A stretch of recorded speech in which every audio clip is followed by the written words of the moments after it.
ആതുരപൂർണ പ്രശോഭിതം ഈ ജീവിതം, ആർദ്രമാം ദൈവസ്നേഹം നിറയും പൂവനം. ആതുരപൂർണ പ്രശോഭിതം ഈ ജീവിതം, ആർദ്രമാം ദൈവസ്നേഹം നിറയും പൂവനം. സ്നേഹദീപനാളമായി വിളങ്ങും ധന്യജീവിതം.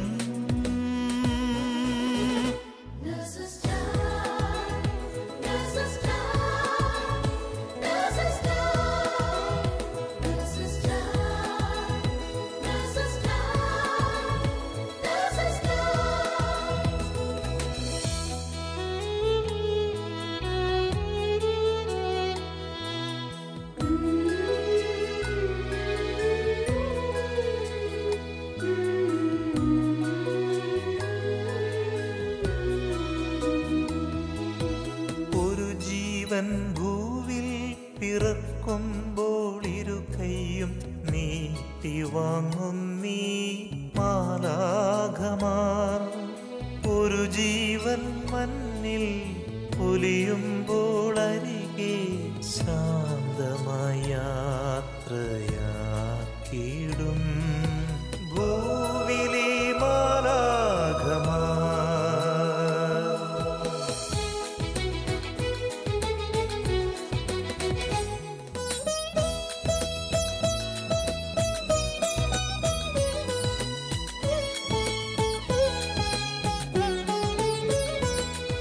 സ്വന്ത വേദനയതെല്ലാം മറന്ന് സോദരർക്കായി നീക്കി വച്ചിടും ജീവിതം.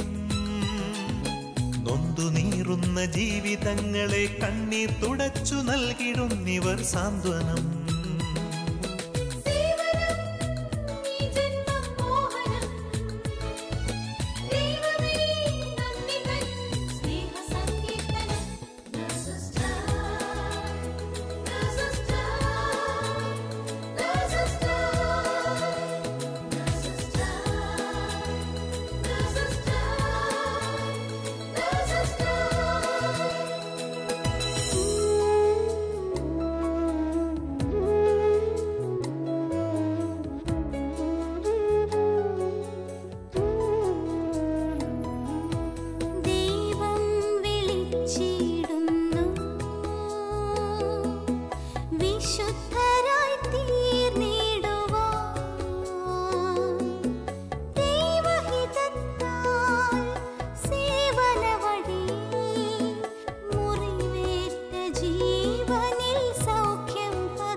തന്നിരുളിൽ കാരുണ്യത്താരങ്ങളായി ലോകം മുഴുവൻ ദീപ്തി പരത്താൻ പോകാം, യേശുവിൻ സാക്ഷ്യം നൽകാം.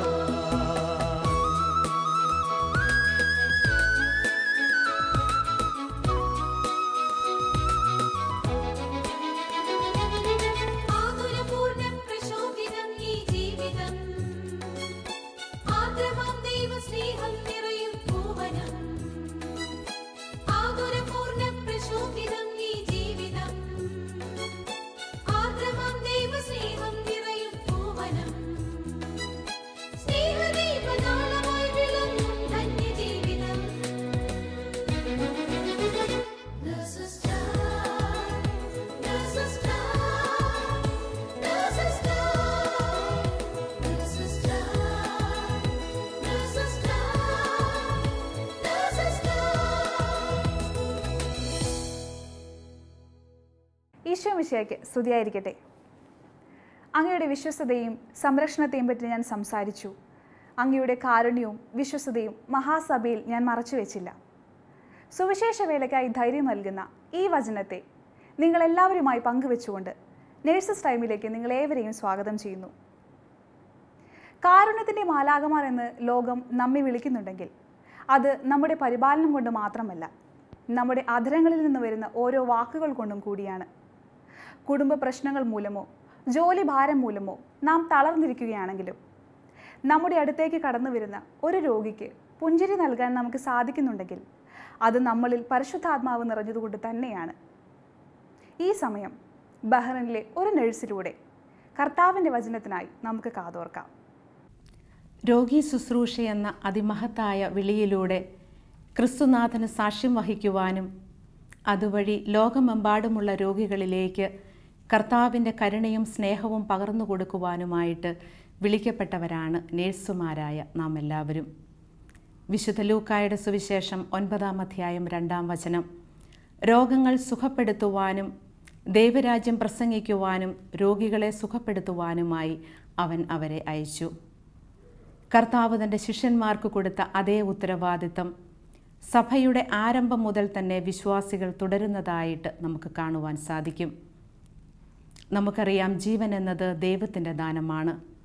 ആ ജീവൻ പരിപോഷിപ്പിക്കുവാനും നിലനിർത്തുവാനും സഭാമക്കളായ ഓരോ വിശ്വാസികൾക്കും കടമയുണ്ട്.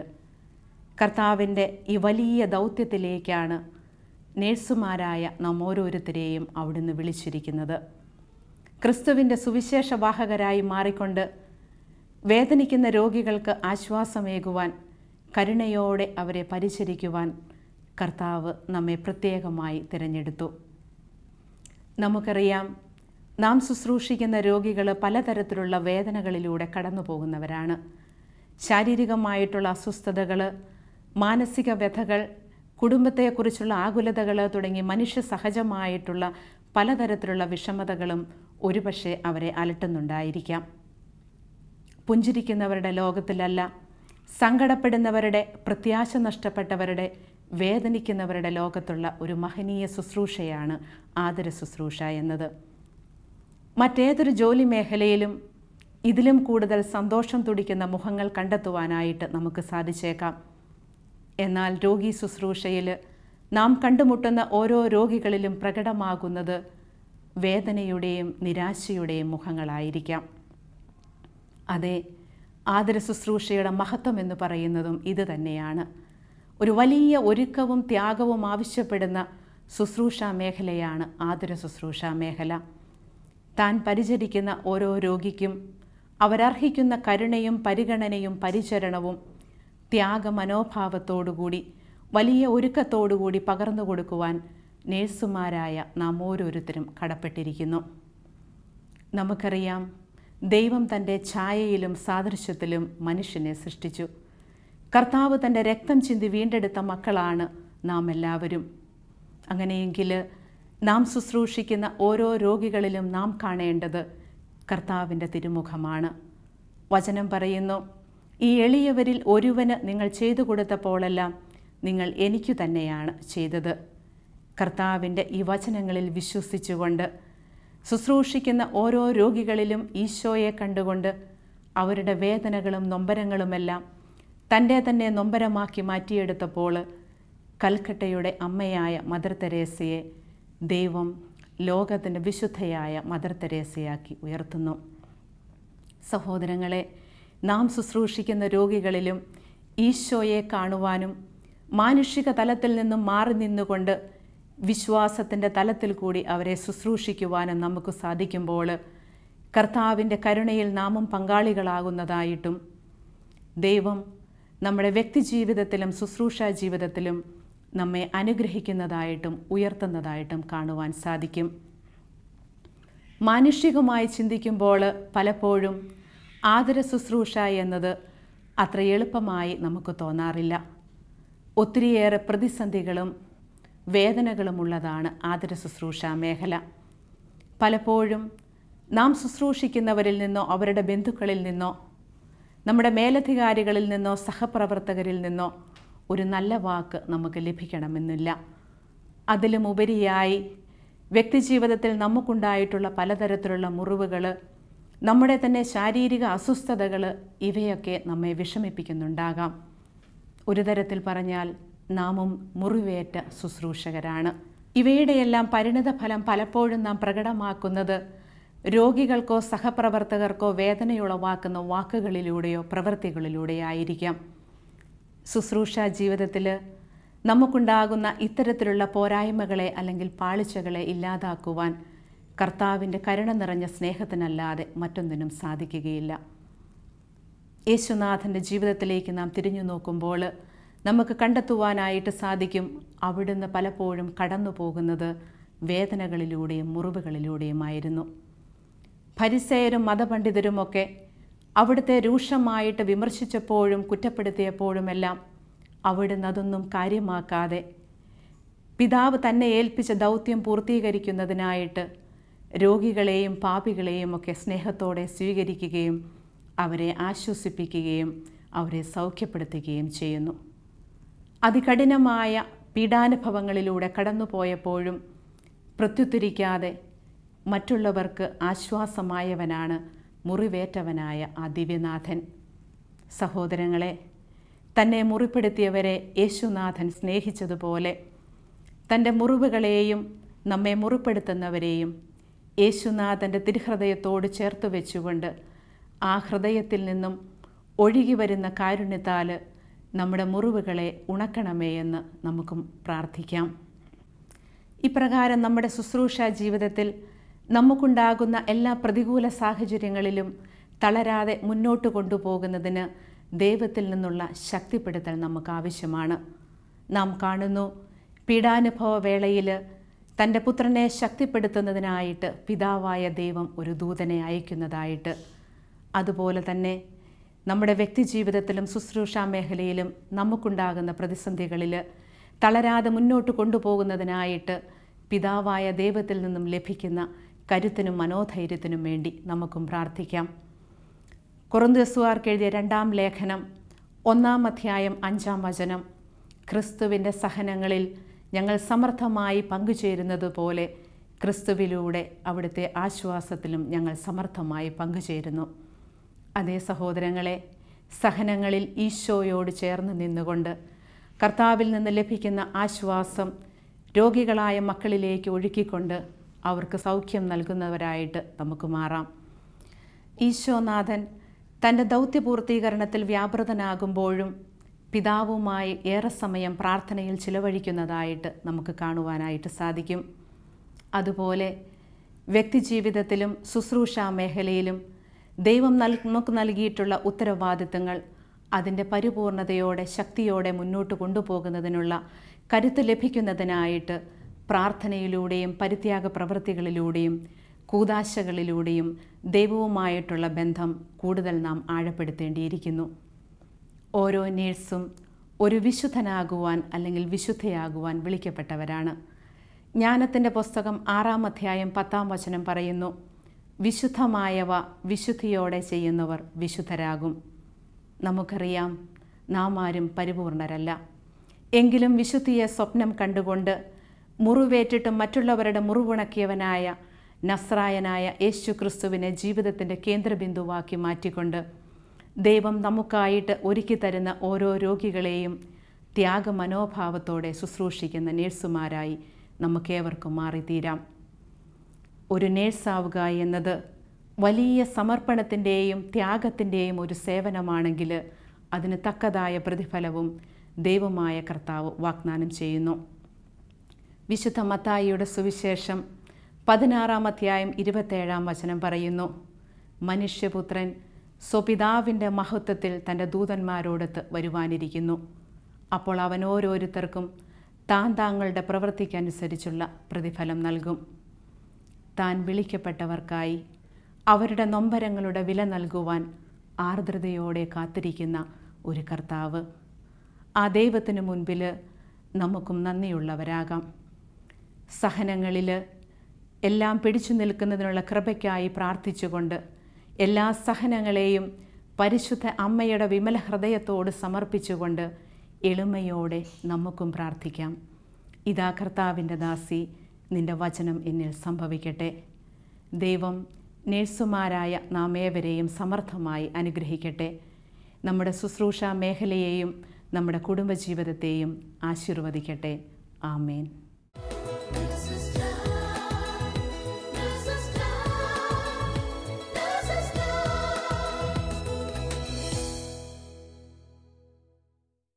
ഈ നേഴ്സിലൂടെ ഈശോ നമ്മോട് സംസാരിച്ചതിനെ ഓർത്ത് നമുക്ക് ഈശോയ്ക്ക് നന്ദി പറയാം. ദൈവമായ കർത്താവിൻ്റെ ശക്തമായ പ്രവർത്തനങ്ങളുടെ സാക്ഷിയായി ഞാൻ വരും എന്ന വചനത്തെ അന്വർത്ഥമാക്കുന്ന സാക്ഷ്യങ്ങൾ ഇനിയും നമുക്ക് ശ്രവിക്കാം. ദൈവനാമത്തിന് മഹത്വം ഉണ്ടാകട്ടെ. എൻ്റെ പേര് രമ്യ. ഞാൻ UAE-യിൽ 7 വർഷമായിട്ട് ജോലി ചെയ്യുന്നു. ഭർത്താവും 2 കുഞ്ഞുങ്ങളും അടങ്ങുന്നതാണ് എൻ്റെ കുടുംബം. ജെറമിയ 29:11 കർത്താവ് ഇപ്രകാരം അരുളി ചെയ്യുന്നു, എനിക്ക് നിന്നെക്കുറിച്ചൊരു പദ്ധതിയുണ്ട്. അത് നിൻ്റെ നാശത്തിനുള്ളതല്ല, ക്ഷേമത്തിനുള്ള പദ്ധതിയാണ്. നിനക്ക് ശുഭമായ ഭാവിയും പ്രത്യാശയും നൽകുന്ന പദ്ധതി. എൻ്റെ ജീവിതത്തിൽ ഒട്ടേറെ സഹനങ്ങളിലൂടെ ഞാൻ കടന്നു പോയിട്ടുണ്ട്. പക്ഷേ അപ്പോഴൊക്കെ കർത്താവിൻ്റെ വലിയ സ്നേഹം അനുഭവിക്കാനായിട്ട് എനിക്ക് പറ്റിയിട്ടുണ്ട്. അതിൽ ഒരു കാര്യം ഞാൻ നിങ്ങളുമായിട്ട് ഷെയർ ചെയ്യാനായിട്ട് ആഗ്രഹിക്കുന്നു. എൻ്റെ 2ാമത്തെ കുഞ്ഞിനെ ഗർഭിണിയായിരുന്ന സമയത്ത് ആണ് സ്വൈൻ ഫ്ലൂ അഥവാ H1N1 എന്ന ദുരന്തം നമ്മുടെ സമൂഹത്തിലേക്ക് കടന്നു വന്നത്. ഒട്ടും താമസിയാതെ തന്നെ അതെൻ്റെ കുടുംബത്തെയും ബാധിച്ചു. വളരെ കലശലായ പനിയും ദേഹത്തിന് വേദനയുമായിട്ട് ഞാനും എൻ്റെ 1.5 വയസ്സുള്ള കുഞ്ഞും ഹസ്ബൻഡും ഹോസ്പിറ്റലിൽ പോയി. ടെസ്റ്റ് ചെയ്തു. ബാക്കിയുള്ള ബ്ലഡ് ടെസ്റ്റൊക്കെ നോർമലാണ്. അപ്പോൾ പറഞ്ഞു എന്തൊക്കെയായാലും സ്വൈൻ ഫ്ലൂവിൻ്റെ സമയമല്ലേ, അതും കൂടെ ടെസ്റ്റ് ചെയ്തേക്കാമെന്ന് പറഞ്ഞു. പക്ഷേ എങ്കിലും ഞാൻ പ്രതീക്ഷിച്ചിരുന്നില്ല അതൊരു പോസിറ്റീവ് റിസൾട്ട് ആയിരിക്കുമെന്ന്. ഡൗട്ട് ക്ലിയർ ചെയ്യാൻ വേണ്ടി മാത്രമാണ് ആ ടെസ്റ്റ് ഡോക്ടർ വിട്ടത്.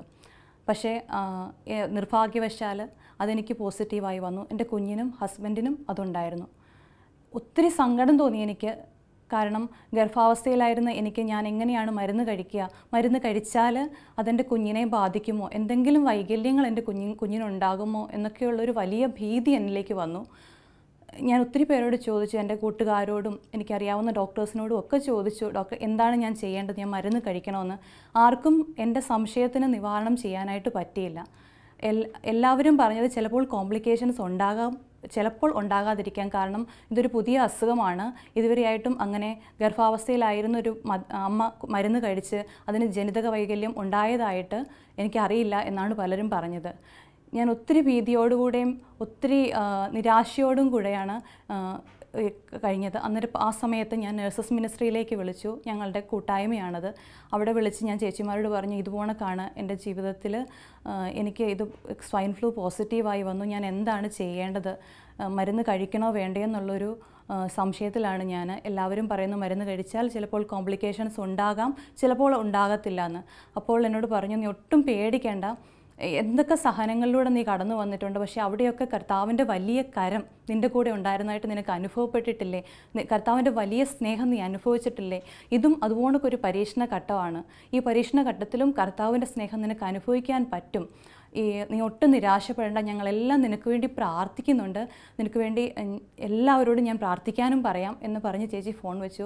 എങ്കിലും മനസ്സിൽ ഭയങ്കര നിരാശ തോന്നി. എന്താണ് ചെയ്യുക കർത്താവേ, എനിക്ക് എന്താണ് ഇങ്ങനെ പറ്റിയത്, ഞാൻ പ്രാർത്ഥിക്കാതിരുന്നിട്ടാണോ, അതോ ഞാനാണെങ്കിൽ എന്തെങ്കിലും തെറ്റ് ചെയ്തിട്ടാണോ ഈ ഗർഭാവസ്ഥയിൽ തന്നെ ഇങ്ങനെയൊരു അസുഖം എനിക്ക് വന്നത്. അത് ഗർഭാവസ്ഥയിലല്ലായിരുന്നെങ്കിൽ ഞാൻ ഒട്ടും നിരാശപ്പെടില്ലായിരുന്നു. അത് ഞാൻ സന്തോഷത്തോടെ സ്വീകരിച്ചേനെ. കാരണം എൻ്റെ കുഞ്ഞിന് എന്തെങ്കിലും പറ്റുമോ ഇല്ലയോ എന്നുള്ളത് അവൾ ഉണ്ടായിക്കഴിഞ്ഞ് മാത്രമല്ലേ എനിക്കറിയത്തുള്ളൂ എന്നൊക്കെ ഞാൻ ഓർത്തു.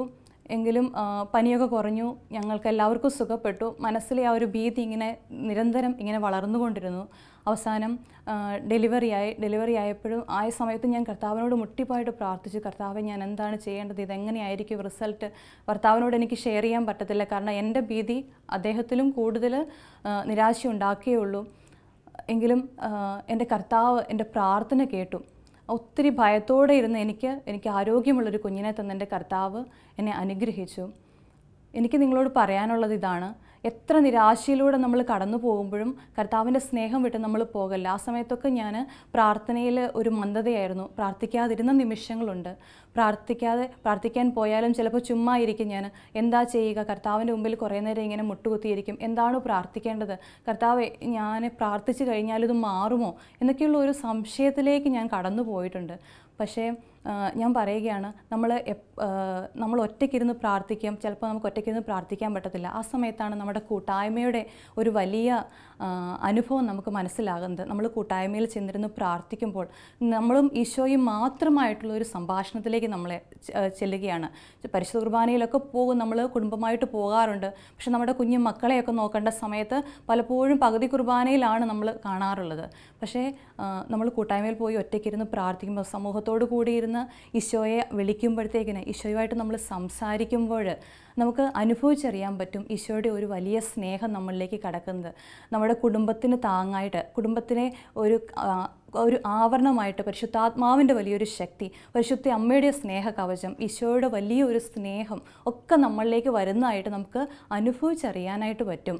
അത് നമ്മുടെ ജീവിതത്തിലെ ഓരോ ഘട്ടങ്ങളിലും, ഓരോ പ്രതിസന്ധി ഘട്ടങ്ങളിലും ഒത്തിരി പ്രശ്നങ്ങളുണ്ടാകും. മനുഷ്യ ജീവിതമല്ലേ, ഒത്തിരി പ്രശ്നങ്ങളുണ്ടാകും. സാമ്പത്തികമായിട്ടുള്ള പ്രശ്നങ്ങളുണ്ടാകാം, കുടുംബത്തിലെ പ്രശ്നങ്ങളാകാം, അല്ലെ മറ്റെന്ത് ജോലിസ്ഥലത്തെ നിരാശകളാകാം, പ്രതിസന്ധി ഘട്ടങ്ങളാകാം, പരീക്ഷണങ്ങളാകാം, ഒക്കെ ഉണ്ടാകട്ടെ. പക്ഷേ അതൊക്കെ നമുക്ക് പ്രത്യാശയോടുകൂടെ, വിശ്വാസത്തോടുകൂടെ അതിനെ നേരിടാനായിട്ട് പറ്റും. പ്രാർത്ഥനയിൽ എപ്പോഴും സ്ഥിരതയുള്ളവരായിട്ട് നമുക്ക് മാറാൻ പറ്റും.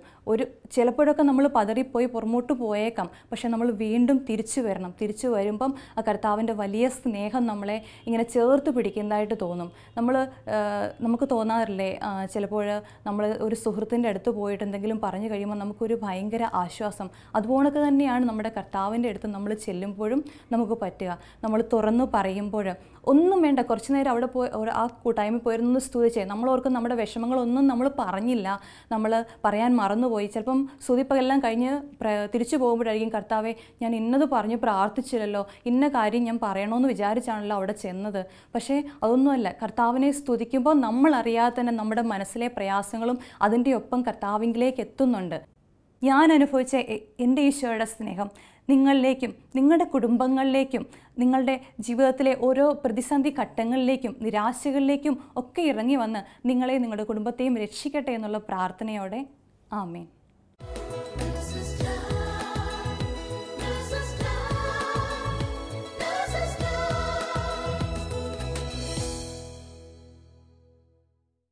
ഈശോ മിശിഹായ്ക്ക് സ്തുതിയായിരിക്കട്ടെ.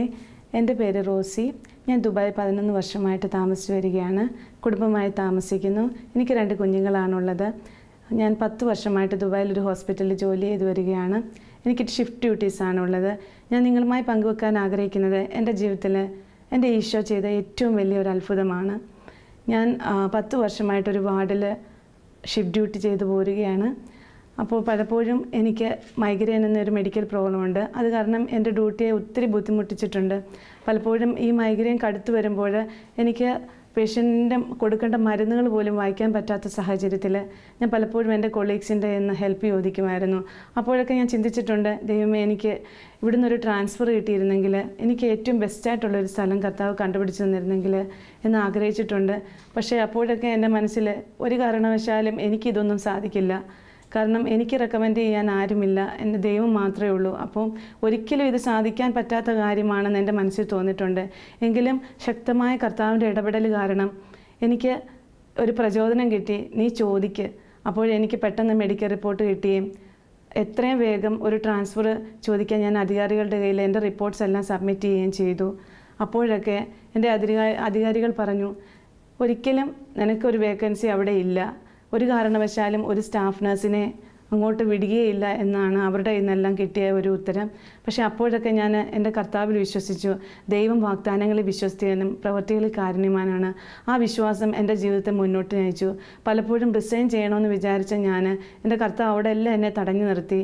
നീ വെയിറ്റ് ചെയ്യ്, ദൈവം നിനക്ക് വേണ്ടി പ്രവർത്തിക്കുന്ന ഒരു ദിവസം വരും എന്ന് എനിക്ക് ബോധ്യം തന്നു.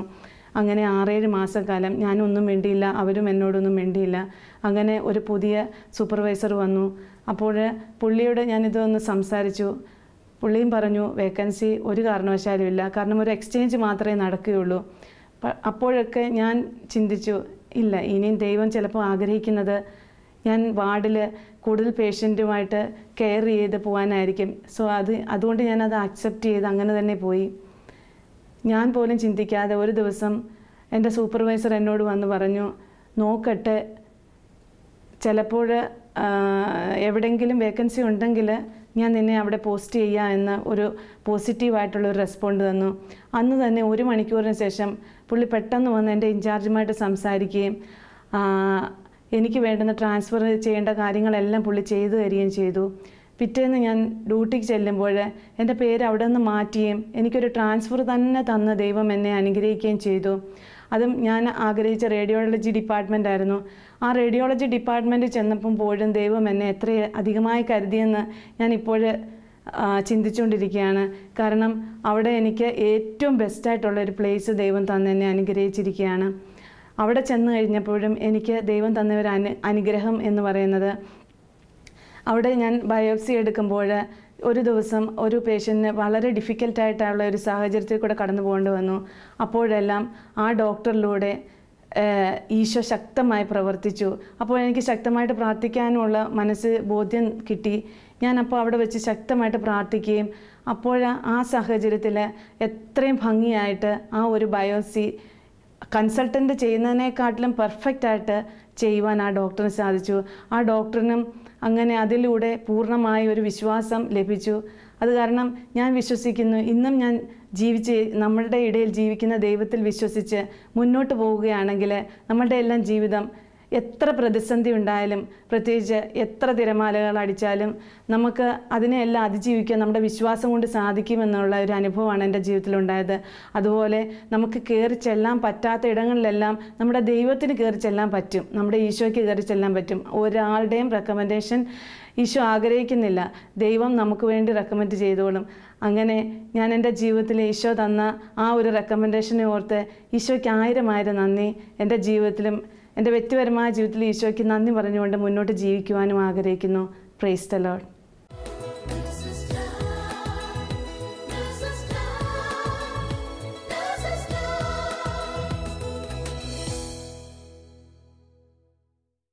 ഈ നഴ്സുമാരുടെയും ജീവിതത്തിൽ ദൈവം കരുണ ചൊരിഞ്ഞതുപോലെ ഇത് ശ്രവിച്ചുകൊണ്ടിരിക്കുന്ന നമ്മുടെയും ജീവിതത്തിൽ ദൈവം കരുണ ചൊരിയട്ടെ എന്ന് നമുക്ക് പ്രാർത്ഥിക്കാം. ഈ കരുണ നമ്മുടെയും നമ്മുടെ സഹപ്രവർത്തകരുടെയും രോഗികളുടെയും ജീവിതത്തിന് ശക്തി പകരുന്നവയായിരിക്കട്ടെ. അങ്ങനെ നാം നേടുന്ന ഓരോ ആത്മാക്കളുടെയും കരം പിടിച്ച് നമുക്ക് സ്വർഗം കയറാം. അതിനായി ലോകമെമ്പാടുമുള്ള നഴ്സുമാരെയും അവരുടെ കുടുംബങ്ങളെയും പരിശുദ്ധ അമ്മയുടെ വിമല ഹൃദയം വഴി ഈശോയ്ക്ക് സമർപ്പിച്ച് നമുക്ക് പ്രാർത്ഥിക്കാം. ഓരോ നഴ്സും ഒരു വിശുദ്ധനായി, ഒരു വിശുദ്ധയായി തീരട്ടെ. ദൈവമാതാവും ഞങ്ങളുടെ അമ്മയുമായ കന്യകാമറിയമേ, ഫാത്തിമാനാഥേ, എന്നെയും എൻ്റെ കുടുംബത്തെയും തിരുസഭയെയും മാനവകുലത്തെയും ലോകമെമ്പാടുമുള്ള നേഴ്സുമാരെയും അങ്ങേ വിമല ഹൃദയത്തിന് പ്രതിഷ്ഠിക്കുന്നു. അങ്ങേ ശക്തിയുള്ള സംരക്ഷണത്തിൽ ഞങ്ങളെ കാത്തുകൊള്ളണമേ.